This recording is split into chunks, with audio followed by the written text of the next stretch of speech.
Hello everyone, Gerard Scarpaci here for Hairbrained on behalf of our good friends at Pivot Point, doing another Professionals Who Practice in our series.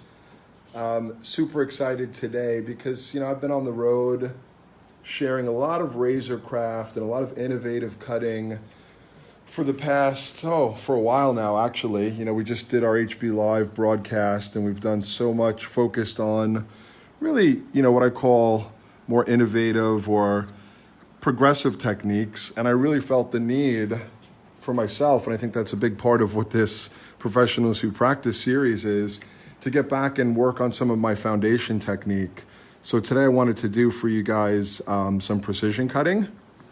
So starting off here, the look is basically going to be a bob with graduation, which is one of the simplest yet most important haircuts in your repertoire. So starting off by putting in a baseline, cutting on the skin very, very technically, checking in the fingers because I don't mind a little graduation. The whole shape's going to have graduation, and it's just going to help me tighten up my balance here. So these first couple sections in the nape, which is really from the hairline to the base of the occipital bone, will really serve as the foundation point for this bob with graduation shape. As I get through the rest of the haircut, I will start to over direct and cut in an angle of graduation. But at this point, really starting off quite low.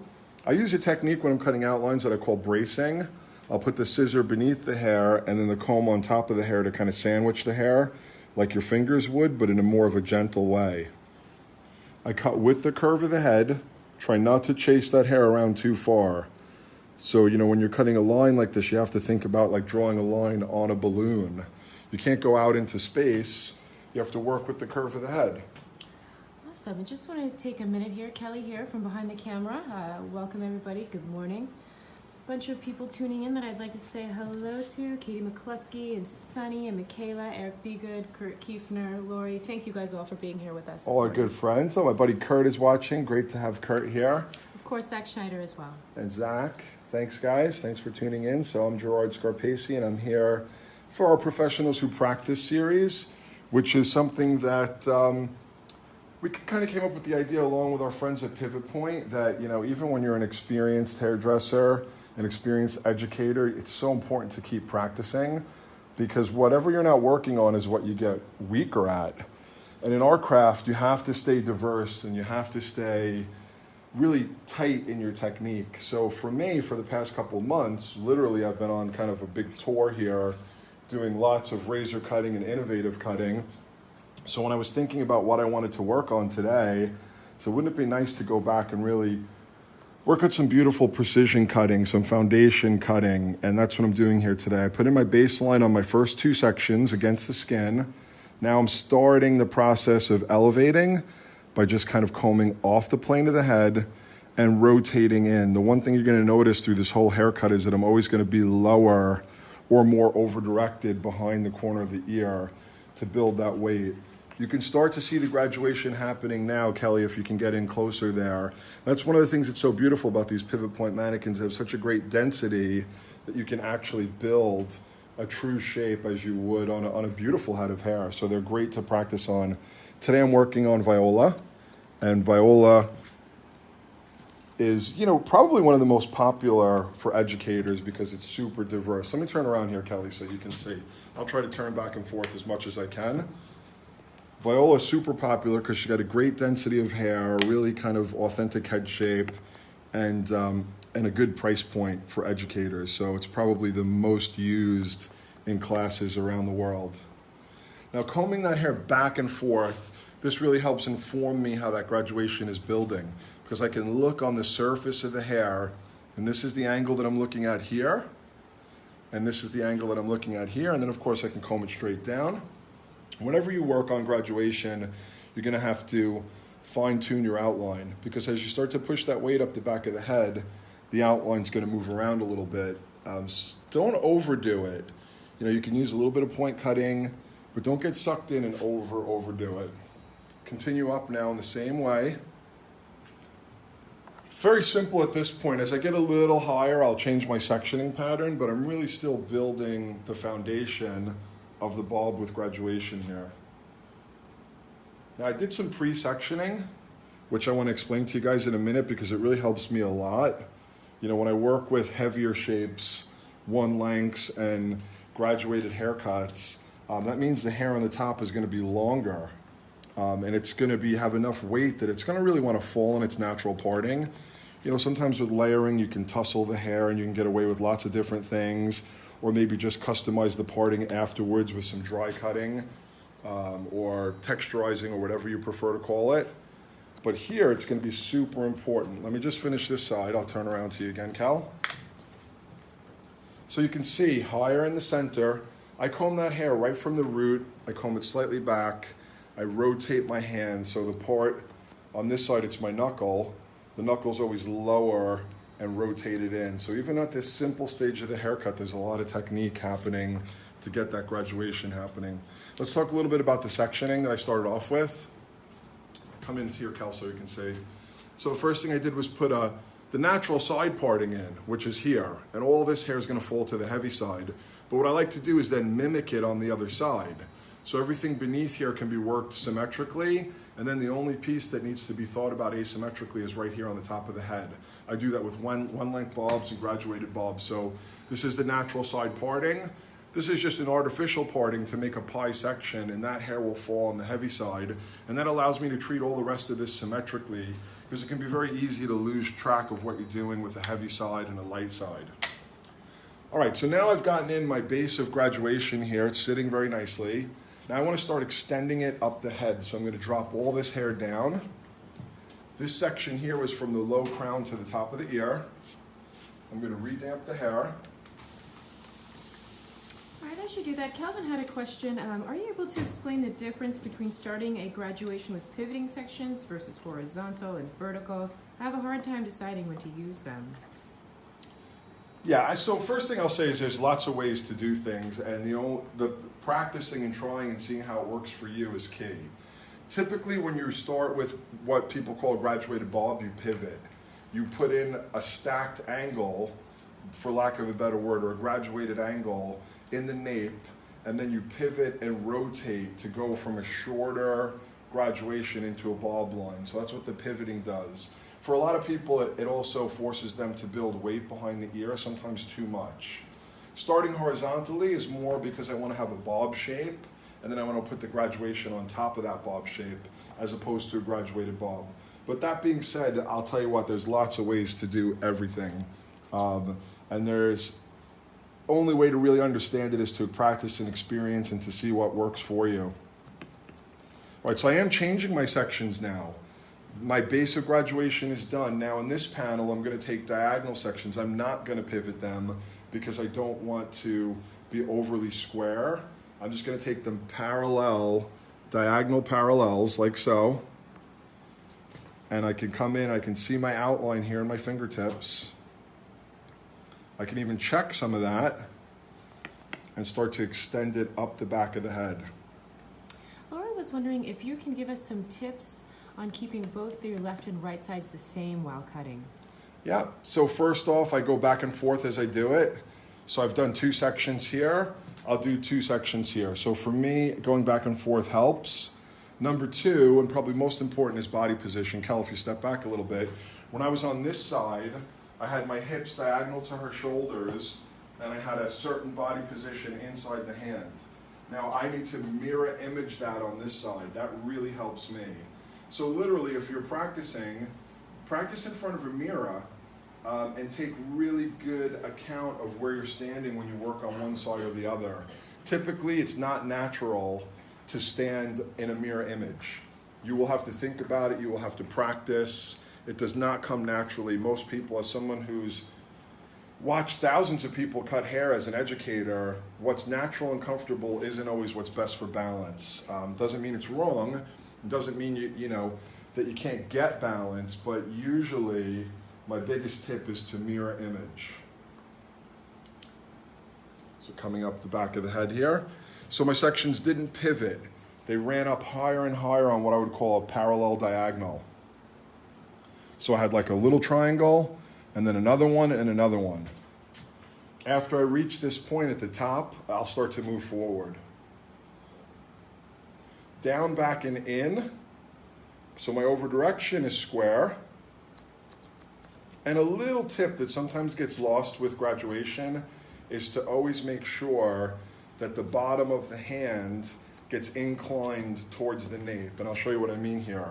It might feel really comfortable to come out this way when you graduate, so my fingers are pointing out that way. But if you really want your graduation to pop and sit in, right before you cut, you kind of rotate your fingertips more in towards the spine. That little rotation is what pulls it all together for me. And vice versa, if you're working from the front to the back, you still go into the spine that way. You know, that forces it to sit in a graduated angle because it can be very, very easy for it to actually become layered when we pivot outward. Okay, so now I'm going to start moving forward with my diagonals in this area. So probably about 3 sections. So Laura was wondering if you find after many years of cutting and positioning your body to get balance in the cut, your body on one side aches. No, actually the opposite. I have very few body issues with my hands or my back. The only time I ever started to have issues was when I first started round brush blow drying. You know, I started at Vidal Sassoon, and for the first 10 years of my career, I didn't use a round brush. And then when I left Sassoon and I picked up a round brush, I definitely put my body in some uncomfortable positions, a lot to do with heavy blow dryers and things of that nature. But from cutting, no. I'm only 28 years in, and I can't say that I have any issues. It really, you know, when I say unnatural, I'm never uncomfortable in a major way when I'm cutting hair. I've found that mirror imaging from side to side, if your lower body is in the right place, it kind of falls in pretty comfortably. Nico had a question. He mentioned that he has a hard time working in the nape area when with short neck or a thick neck shoulder area. Do you have any tips on working with? Yeah, I mean, we all do. It's especially if you have larger hands like I do. Maybe Nico does. I don't know. But it's about moving the head around. You know, trying to stretch it out a little bit, move it around. And, you know, sometimes you have to work it a little bit more if you've got larger hands. So it's not going to be easy to do it. But you'll notice, even with the mannequin, I always position the head away from me. And since I'm building graduation, that just works with me. Because when you move the head away from you as you cut, it forces you to build even more weight. But I will say, you know, Nico, that's very normal to feel challenged getting in tight at the nape. And learning how to manipulate the head. Sometimes cutting backhand, I know some people think that that's a bad thing, but I've seen a lot of the best hairdressers in the world do it. So you'll notice I'm cutting backhand here. It means I turn my hand around and cut this way so that the bulk of my arm isn't in the way. Whatever, you know, that helps me a lot when I'm trying to get in tighter at a nape. So the over direction now is just kind of flush back square, building that weight. And again, I'll show you what I mean by backhand, coming in this way. And I think if you've got a good balanced, sharp pair of scissors, it doesn't really cut any different. And very often it allows me to get my body position in where when we cut kind of palm to palm, which is the most traditional way to cut, sometimes it can be more difficult to get in there. But try it. Jamie was wondering what scissors or shears you're using? These are Japanese handmade scissors or shears, whatever you prefer. They're made by a brand that we've been working with called Kuho. They've been making scissors in Japan for over 50 years and a very respected brand in Japan, and we're looking at designing some Hairbrained Pro scissors with Kuho. So I've been playing with them and really kind of enjoying them. Checking my balance now through the fingers. Balance feels good. I could stop and do a little cross-checking, even if I just came through horizontally and came off the base of the head and just looked for a square line and come right off the plane of the head, graduating in a natural plane elevation, using the comb to really ride the head shape and control the head shape. You know, when you're checking, you're just looking for any little bits or pieces that aren't conforming to the shape. You can see here, it's a good example, just a little dusting. Anything more than that, you might want to go back to the original. I'd say, you know, it's a 1/4 inch at most that you should be dusting off. And my sections now, they're just much more horizontal than they were while I was extending this graduation. Just want to take a moment and say thank you to the very many people that are joining us from Australia to the Philippines, San Antonio, the UK. Thanks everyone and all of our friends out there tuning in with us, sharing. Yeah, thanks guys. If you're just joining us, I'm Gerard Scarpaci. I'm the co-founder of the Hairbrained community. And I'm here on behalf of our friends at Pivot Point. We kind of work together. They give us these great mannequins to do this Professionals Who Practice series. And the idea here is we get together with a lot of our friends who are educators and very accomplished hairdressers, and we just do a little practice session. You know, I've been doing a lot of innovative cutting, dry cutting, razor cutting, disconnection, really almost kind of on a tour for the past 2 months or so. And then last week we filmed our first live academy. Hopefully some of you guys got a chance to see that. And if you haven't, maybe you can check it out. It's at hblive.me, where we take these kind of Facebook Live idea to the next level. Beautiful studio, beautiful lighting, 6-camera action. So taking it to the next level for those of you that want to go deeper with your education. But that made me really feel like I wanted to do some classic work because I've been really kind of out of the box for a while now. So what did I want to practice? I wanted to practice classic work, and that's what I'm doing here. So now coming into the sides, taking a section around, coming through from the crown to the front hairline. And what I'm going to do now, just to start off with, I'm going to go back to one length cutting. I will add the graduation in a minute, but you know, I learned this over the years watching Mark Hayes, one of the most brilliant precision cutters in the world and the global creative director for Vidal Sassoon. Sometimes in this area, your graduation can start to get really difficult to control because as you get into the crown. And one of the things that I saw Mark do many years ago was kind of drop it down and go back to one length cutting to really find that shape. I will turn it into graduation in a minute, but let me just bring it down. You can either cut on the skin or cut through the fingers. I'm going to cut in the fingers now. That's overlapping the graduation a little bit. Over direct back. Continue that line through. Now over the sides here, what I would tend to do is switch to cutting in the comb. Over directing back. Cutting in the comb. Just it's more forgiving, more gentle. If you're worried about the ear, you can also do a little bit of a release here. The mannequin Viola's got pretty flat ears, so I don't think it's much of an issue. Now I'm going to do the same thing on the other side. And I'll do that for just a couple sections to get my baseline in, and then I'll return to graduating. All right. Nico was wondering, what do you think about twisting your shears inward slightly when you cut so the hair falls inward or under when it falls? Yeah, makes sense. Manipulating your scissors. So like when I'm here, I definitely tend to turn it under the hair a little bit. What you don't want to do is put it over the hair unless you're trying to get a, you know, less crisp line. There's lots of things that work. You know, here you kind of like that. Yeah, that's just kind of a basic thing to try to keep the lines more blunt. In this case, works fine. So as I come in here, I can turn the scissor under.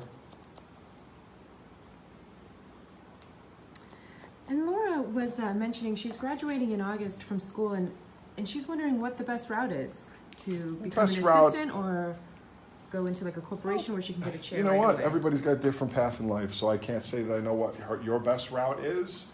But in general, whatever you do, go someplace where you can find mentors and learn.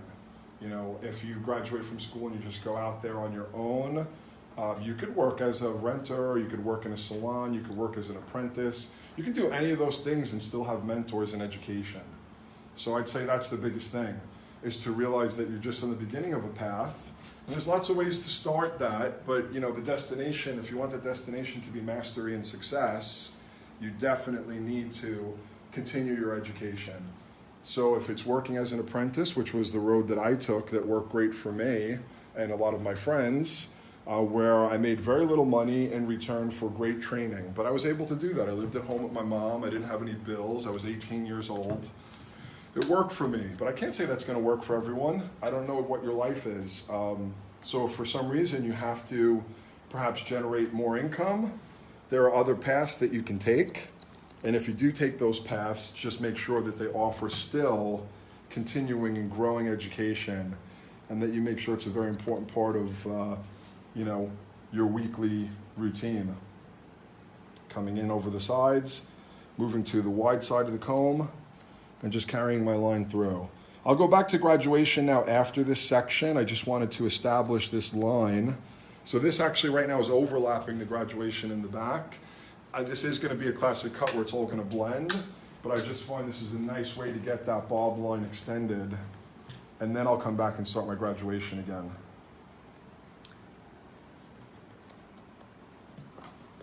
Combing through.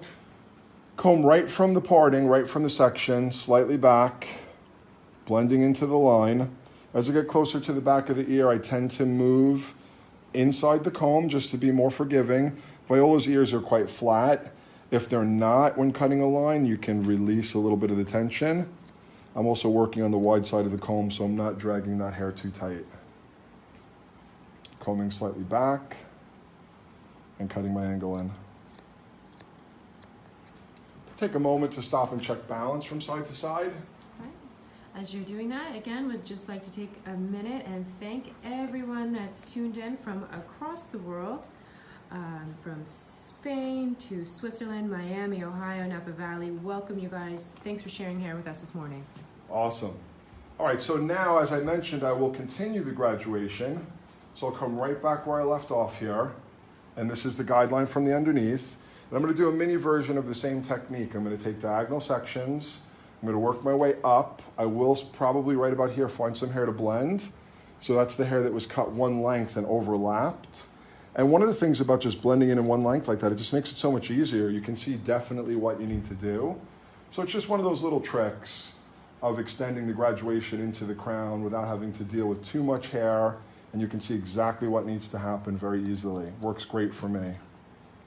Typically with graduation, it's a good idea to follow through as you cut, because if you're moving off your guideline, you'll know.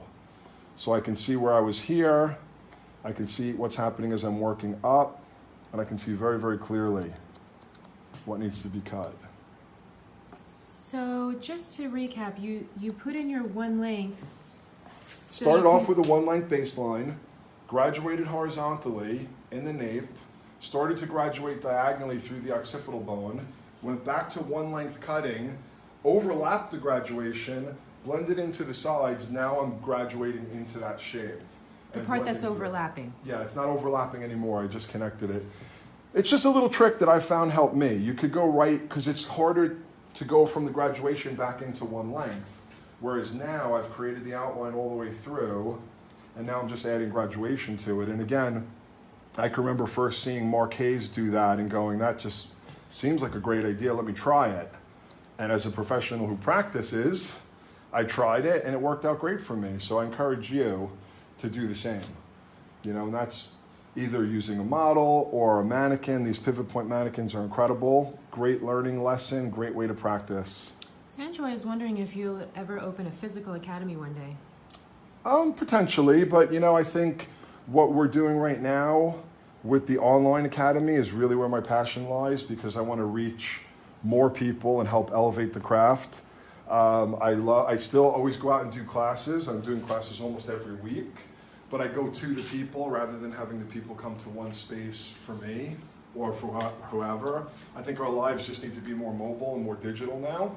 That doesn't mean no though, but that's just where we are at the moment. James Sharippa is on and he says, way to go. Oh. As well as Adam Federico. Thanks you guys for joining. Hey Adam, look at me. I'm doing technical hair cutting here. Hope I still got it. That was the idea of practicing. It's been a while. I mean, I still do clients and I do get the opportunity to do more technical hair. I have plenty of clients who have bobs with graduation and so forth. But for the past couple of months, I've been doing so much, for lack of a better word, creative, or what I call innovative, because I think all cutting is creative. I mean, this is creative too, because I'm creating. But I've been doing more innovative cutting and razor craft with all the classes that I've been doing out there. So the idea for me was to get back to my roots and do a strong classic shape here using this beautiful Viola mannequin.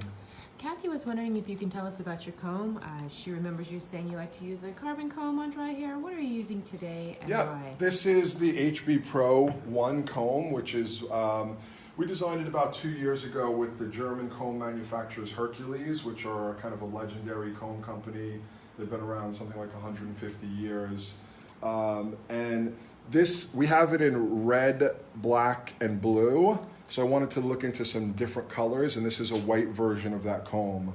So for those of you who are familiar with the HB Pro 1 comb, this is a white version. And believe it or not, no, this one actually isn't carbon. Yes, and that last part, it is in fact a carbon This comb. one isn't. Oh, it's not, The my blue, fault. red, and black ones that we have are carbon, but this one isn't because they couldn't make a white comb carbon according to the manufacturer. So this is more of a plastic that's not a carbon.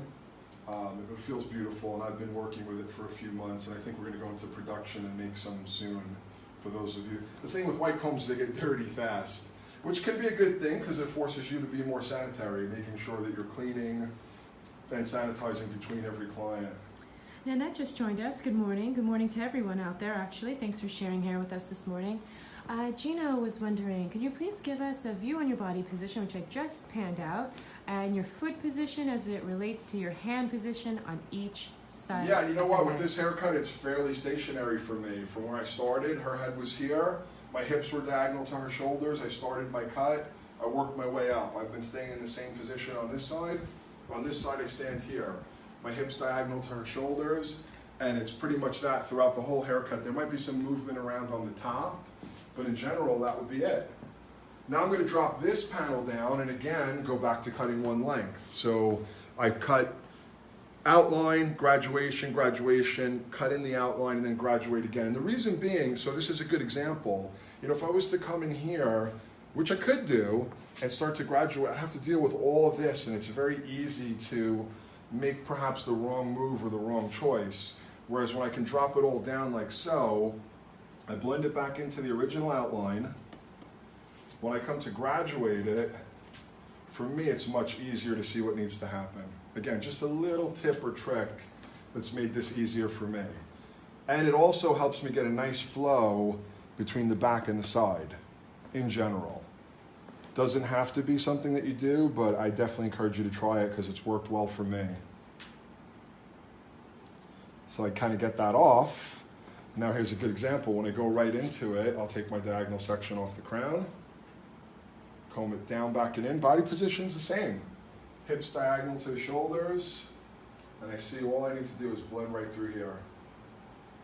Good advice is to follow it through a little bit lower and make sure that you're on track, because with graduation, once you go off, everything beyond that point will be off the mark.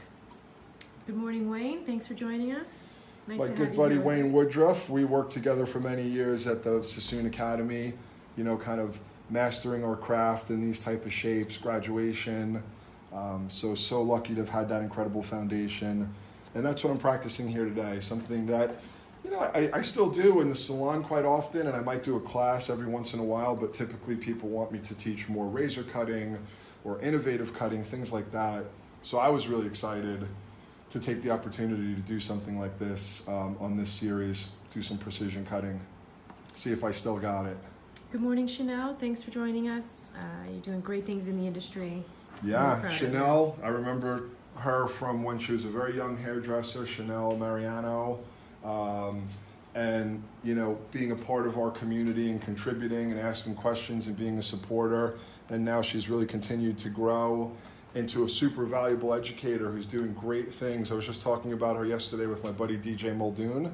We were doing a class together, and we were talking about how she's using these visuals, using yarn and doing all this stuff to utilize the platforms on social media to really help teach people, and I think that's fantastic.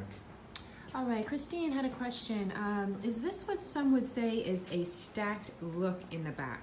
Sure, some would say that. Absolutely.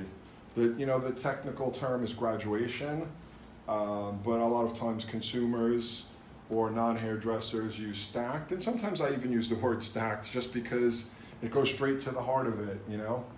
Using fancy terms that people don't understand, it doesn't necessarily help you behind the chair.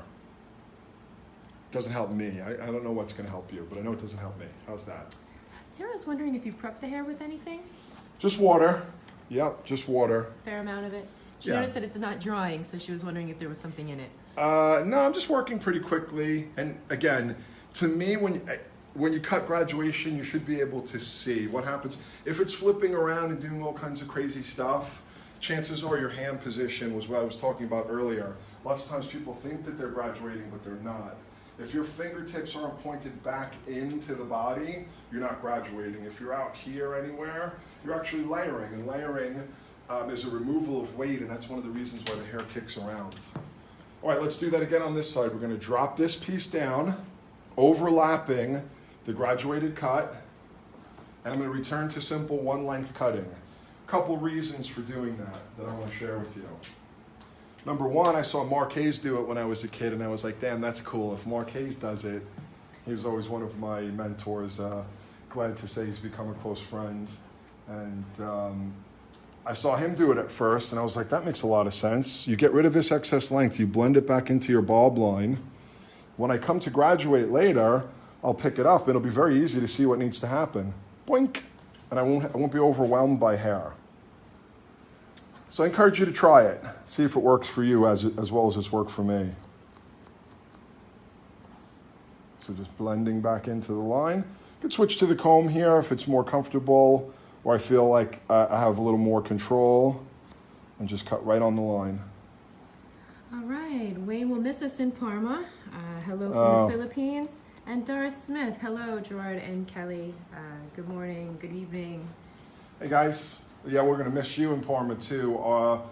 Our good friends from Davines, who are one of our major sponsors and supporters, they're having their global worldwide hair tour, which is kind of like their global congress, and it's all taking place in Parma, Italy this weekend.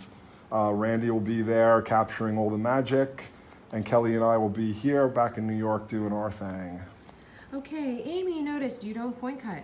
Is it better to... I do point cut. Oh, Amy... I totally point cut. I point cut almost all the time, so that was the idea here. I wanted to practice some precision cutting. Now, if I wanted to, I could do this whole haircut using point cutting, and I do most of the time. So with this series, the goal is to show educators and hairdressers practicing, and I felt I needed to practice, and some of you may agree, was precision cutting, because I do it a bit in the salon when I work on clients, but lately I've been doing so much education and hair shows that I wanted to make sure that I was staying on top of my game with technical hair cutting. But yes, I point cut almost everything all the time. And I dry cut and I razor cut. I don't think there's anything wrong in hair cutting. If it looks good when you're done, then it's right. Whether it be a scissor, a razor, a thinning scissor, a clipper. You know, the thing that's not right to me is dogma. Meaning you should and you